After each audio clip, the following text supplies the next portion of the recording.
Quand on décide de se lancer dans l'entrepreneuriat en France, on fait face très vite à une question. Une question absolument cruciale. Quelle structure juridique choisir pour son entreprise? Et attention, ce n'est pas juste une formalité administrative, non.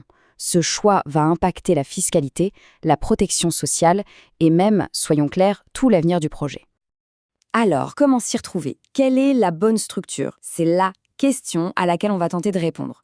L'objectif, c'est simple, démêler un peu toutes ces options pour permettre de faire un choix éclairé, celui qui va coller parfaitement au projet qu'on a en tête. On parle souvent de la question à 1 million. Et c'en est une. Ce n'est vraiment pas un détail. C'est la toute première pierre de l'édifice. Alors, il n'y a pas de réponse parfaite, de solution miracle, mais il y a une méthode pour trouver la bonne. Et tout, absolument tout, commence par une question très, très simple. La toute première chose à se demander, c'est: est-ce que ce projet est porté par une seule tête ou est-ce qu'on se lance à plusieurs, en équipe? Et cette réponse, elle est fondamentale. C'est un peu le premier grand carrefour. Ça agit comme un filtre immédiat qui va orienter vers des options juridiques radicalement différentes et qui va en éliminer tout un tas d'autres. Alors disons qu'on se lance en solo. Là, deux grandes voies s'ouvrent, et franchement, elles reposent sur des philosophies complètement opposées. D'un côté, il y a l'entreprise individuelle. Là, c'est simple, il n'y a aucune barrière entre le patrimoine personnel et celui de l'entreprise. C'est la même chose. De l'autre côté, on a la création d'une vraie société, une personne morale bien distincte qui va faire écran et donc protéger les biens personnels. Le point central de l'entreprise individuelle, c'est vraiment cette fusion. Concrètement, ça veut dire qu'en cas de dette professionnelle, eh bien, les biens personnels sont engagés. Il y a quand même une protection majeure, et c'est important de le noter, la loi rend la résidence principale automatiquement insaisissable. Ouf! Ah, et attention à une confusion qu'on entend tout le temps. On dit souvent: je vais créer ma micro-entreprise. En réalité, la micro-entreprise, ce n'est pas un statut juridique. Non, c'est un régime, une façon simplifiée de calculer ses impôts et ses cotisations sociales. C'est une option que peut choisir l'entrepreneur individuel s'il ne dépasse pas certains plafonds de chiffre d'affaires. C'est une nuance, mais elle est de taille. Donc, si on décide de créer une société pour mettre son patrimoine à l'abri, deux options reines se présentent. D'un côté, le URL, en fait c'est une SARL mais avec un seul associé, et de l'autre, la SASU, qui est la version solo de la SAS. Et le choix entre ces deux-là, il est tout sauf anodin.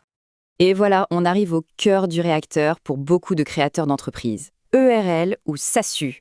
Ces deux statuts, ils répondent vraiment à des logiques très différentes. Allez, on les compare point par point. La première grosse différence, elle est presque philosophique. Le URL, c'est un peu un kit préfabriqué. Le cadre est pré-sécurisé par la loi, ce qui limite les risques de faire des bêtises dans les statuts.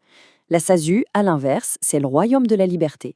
C'est comme des Legos, on peut tout construire sur mesure. C'est un avantage énorme, mais ça demande aussi beaucoup de rigueur quand on rédige les statuts pour être sûr de ne rien oublier. Là, on touche à l'une des différences les plus importantes, le statut social du dirigeant. Le gérant d'une URL est un travailleur non salarié, un TNS. Il dépend de la sécurité sociale des indépendants. Le président de SASU, lui, est assimilé salarié. Qu'est-ce que ça veut dire? Qu'il a la même protection sociale qu'un salarié classique du régime général. La seule chose qu'il n'a pas, c'est l'assurance chômage. Et cette différence de statut, elle a un coût, et pas un petit. Pour un même salaire net qui arrive dans la poche, les cotisations sociales sont quasiment 2 fois plus élevées en SASU qu'en ERL. On parle d'environ 80% en SASU contre 45% en ERL. C'est un écart colossal qui pèse directement sur la trésorerie de l'entreprise. Côté impôt, les logiques par défaut sont complètement inversées. Le URL est par défaut à l'impôt sur le revenu et la SASU à l'impôt sur les sociétés. Mais, et c'est là que ça devient intéressant, le URL peut basculer à l'IS pour toujours si elle le veut. La SASU, elle, ne peut opter pour l'IR que pendant 5 ans maximum. Donc sur le long terme, le URL offre plus de souplesse fiscale. Parlons argent, maintenant, parlons dividendes. Et là-dessus, la SASU a un avantage qui est décisif. Les dividendes en SASU ne sont jamais soumis aux cotisations sociales. En ERL, c'est une autre histoire. La partie des dividendes qui dépasse 10% du capital social est taxée lourdement, quasiment comme un salaire. Donc pour une stratégie où on compte se payer principalement en dividendes, le choix est vite fait. Donc pour résumer, le point crucial, l'arbitrage, il est là. L'ERL permet souvent de maximiser le revenu net immédiat, mais au détriment de la protection sociale. La SASU, à l'inverse, offre une couverture sociale en béton, quasi complète, mais ça coûte très très cher à l'entreprise, ce qui réduit soit le revenu disponible, soit la capacité à réinvestir. Bon, on a bien exploré les options en solo. Maintenant, jetons un œil rapide à ce qui se passe quand on monte un projet à plusieurs. On va voir qu'on retrouve des logiques assez similaires. Sans surprise, on retrouve nos deux championnes, la SARL, qui est simplement la version à plusieurs de l'URL, et la SAS, la version à plusieurs de la SASU. Les philosophies de base restent les mêmes. Il existe une troisième forme, bien plus rare aujourd'hui, la SNC, ou Société en nom collectif. Et elle présente un risque particulier.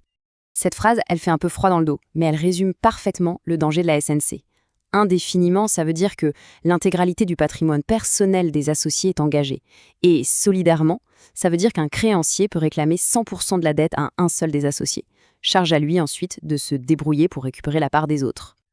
Voilà, le visuel est très clair. En SARL et en SAS, la responsabilité est limitée aux apports. En clair, on ne risque que ce qu'on a mis au départ.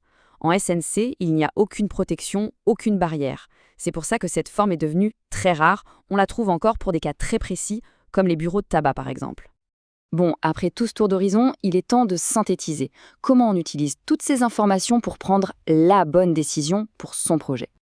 Voici une petite checklist en 4 points pour guider la réflexion. Premier point, la tolérance au risque. Est-ce que la protection du patrimoine personnel est une priorité absolue?